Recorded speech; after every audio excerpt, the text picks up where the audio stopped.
A wish too far. Once, on the Gulf Coast of Mississippi, there was a poor fisherman who had 5 daughters. These daughters were very plain and could not find suitors, which is boyfriends, so they lived at home with their mother and helped her keep the house and sell their father's catch. They were a great help to the family, but also a great burden. With so many mouths to feed, the old fisherman was at the sea every waking hour trying to catch enough fish to keep his large family fed and clothed. Those few hours when he was at home, his wife gave him no peace. "Whatever will we do for money? Without a big dowry, no one will ever marry our daughters. You must work harder and catch more fish." And so on and on and on, and she drove him crazy. It was only at sea that he could find any peace. One day, when the fishing was extremely poor, the old fisherman sailed out farther than he ever had before. A dense fog fell and covered the coast, and when it lifted, the fisherman found himself in a very strange cove. He'd never seen it before. He was about to cast his net into the sea when the tide changed and a great whirlpool grabbed a hold of his boat and spun it around and around and around. Faster and faster the boat spun around, around and around until it traveled down a funnel like a whirlpool, like a bit of dirt down a bathtub drain. Eventually the boat came to rest on the bottom of the cove. The fisherman saw a small hut and an old woman hanging clothes on a line. "Hello, good wife," called the fisherman. "What place is this, and how have you come to be here?" "I am the witch of the cove," the old woman said, "and this is my home. No mortal has ever been here before. If you keep my secret, I'll grant you one wish."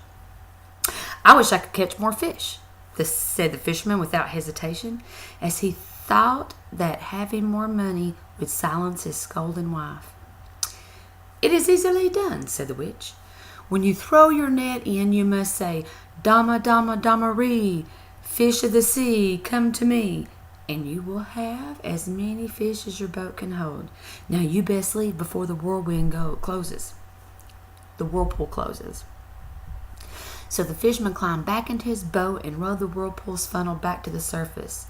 When he got into familiar waters, he tried the witch's chant.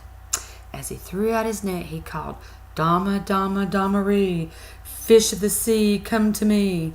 Sure enough, he soon had as many fish as his boat could hold. He hurried home and told his wife of the great good fortune. Day after day, the same thing happened, and every day the fisherman's catch was as much as his boat could hold. Even though the family had more money than before, the old fish's wife was still not happy. "You know," she said, "if we could marry off our daughters without having to pay so many dowries, we could live very well, you and I. Why don't you go and ask your witch to work some magic to make our daughters be more attractive to wealthy suitors?" Day after day, the old woman nagged the fisherman so that he had no peace again. Finally, he couldn't stand it any longer, so he set off the coast in search of the secret cove. After many hours, a thick fog enveloped the boat and obscured the shore. When the fog lifted, the fisherman again saw the secret cove, and he waited for the tide to change. And again he rowed the whirlpool around and around and around and around and around to the sandy bottom. This time the old witch was sitting on her porch, rocking and smoking her pipe. When she saw him, she said, "What? You again? Aren't you catching enough fish?" "Oh, yes," the fisherman said. "It's never been better." "Then what brings you here?" The old crone fixed him with her black and twinkling eye. "What more do you need?" "It's my daughters. I have 5 daughters, and while I love them dearly, they are homely-looking creatures and cannot find husbands." "Have you some magic that can make them beautiful?" "It is easily done. But you must not ever come here again, lest you make me angry. "I promise not to bother you again," said the fisherman. "When you next cast your net, you will find 5 blue fish amongst the catch. Take these fish home and tell your wife to cook them for your daughters. When the daughters eat of them, they will become beautiful." The fisherman thanked the old witch over and over. As the whirlpool lifted him higher and higher, he heard the old witch say, "Remember your promise." That night, when the fisherman returned home, he bade his wife to cook the 5 blue fish for his daughters who ate them. Then they all went to bed. When they woke up the next morning, the homely daughters had become the 5 most beautiful maidens in the South. It didn't take very long before the girls had their choices of wealthy suitors. All of the girls chose plantation owners or planters' sons and went to live in great mansions with servants and fine furnishings. "There, are you happy now?" he said to his wife. She just sighed a great sigh. "How can I be happy when we live in this tiny hovel that smells of fish? How are we to have our daughters and their wealthy families to dinner? And what of our grandchildren? Don't you want to see your grandchildren?" The old woman kept on in this manner day after day, giving the fisherman no peace.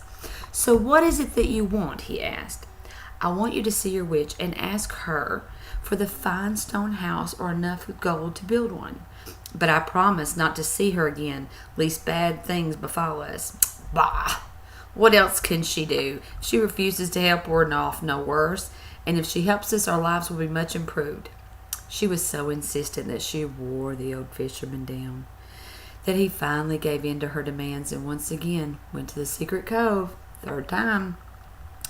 Once again he sailed up the coast and was enveloped by a great fog, and the boat began going around and around and around all the way down to the bottom of the sea.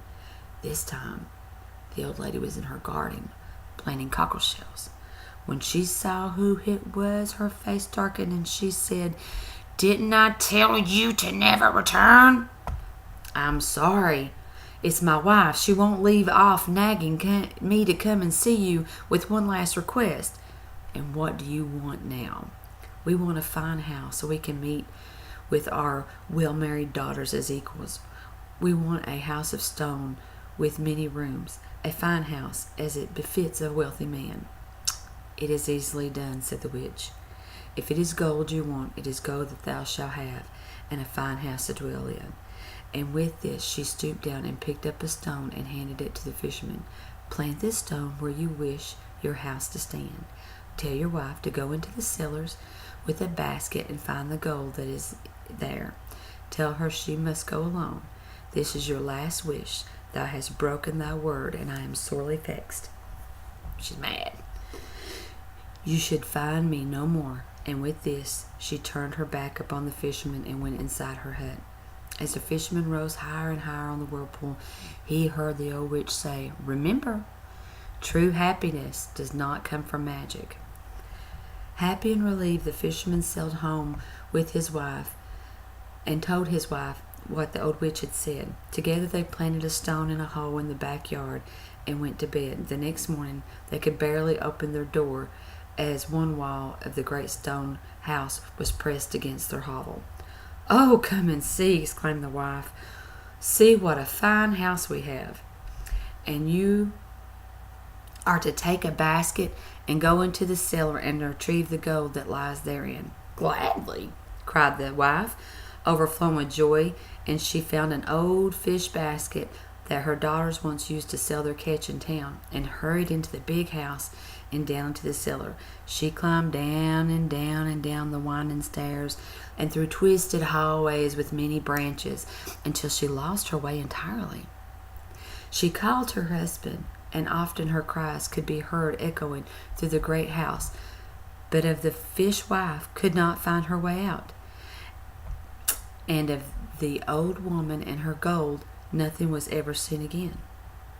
The fisherman and his neighbors went into the cellar looking for her and found only a single chamber, empty save for an old basket. For many days the fish wife called, "Help me, I am lost. I have much gold, but I would give it away for a single breath of air and the sight of a blue sky." The daughters and the rest of the town considered the great house cursed, and no one would ever set foot inside its walls. The fisherman spent the remainder of his days sad and a lonely man. The great stone house stands there still. You can see it to this day along the Mississippi shore, just east of Biloxi. The end. Good night, baby. Mama loves you so much.